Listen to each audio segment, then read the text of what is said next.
আজ তো 25শে ডিসেম্বর, বড়দিন। তো সকলকেই প্রথমে জানাই মেরি ক্রিসমাস। তো আজকের দিনে কেক খাবো না, কেক বানাবো না, এটা তো হতেই পারে না। তো চলো, আমি আজকে একটা কেক বানিয়েছি, সেই রেসিপিটাই তোমাদের সাথে শেয়ার করব।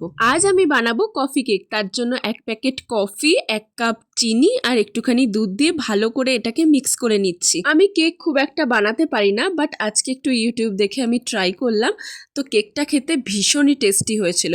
তো দেখো, মিক্স করতে করতে এইরকম একটা ভাব চলে আসবে। তারপরে এর মধ্যে অ্যাড করব বাটার আর একটুখানি সাদা তেল। আমি ওই 1/2 কাপ মতো নিয়েছি টোটালটা। তারপরে বাটারটাকে ভালো করে মিক্স করতে হবে। তো তোমরা কিন্তু এটা পুরোটা বাটারেও করতে পারো বা পুরোটা তেলেও করতে পারো। আমি দুটো মিক্স করে নিয়েছি। এবার আমি অ্যাড করব 1 প্যাকেট গুঁড়ো দুধ, 1 কাপ ময়দা, সামান্য একটুখানি ইনো আর 1 চামচ বেকিং পাউডার। তোমরা ইনোর বদলে কিন্তু বেকিং সোডাও ইউজ করতে পারো। তারপরে একটা চালনির সাহায্যে ভালো করে চেলে এটাকে আবার মিক্স করতে হবে। আর মিক্সচারটা বেশি থিক হয়ে গেলে সেটার জন্য তোমরা জল অথবা দুধ ইউজ করতে পারো। আমি এখানে দুধ ইউজ করেছি। ব্যাস, তারপরে ভালো করে মিক্স করে এরকম একটা থিক পেস্ট বানিয়ে নেবে, তাহলেই তোমার কেকের ব্যাটার একদমই রেডি। তো আজ আমি কেকটা বানাবো এই ফয়েলটাই, তোমরা কেক টিনেও করতে পারো। ব্যাস, এবার কেকটাকে ঢেলে আমি এখানে কড়াইটাকে প্রিহিট করে নিয়েছি 10 মিনিটের জন্য।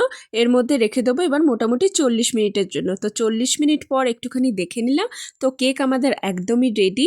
খেতে ভীষণই টেস্টি হয়েছিল। আর দেখতেই পাচ্ছ কেকটা কতটা স্পঞ্জি আর নরম হয়েছে। তোমরা কিন্তু বাড়িতে একবার অবশ্যই ট্রাই করে দেখো।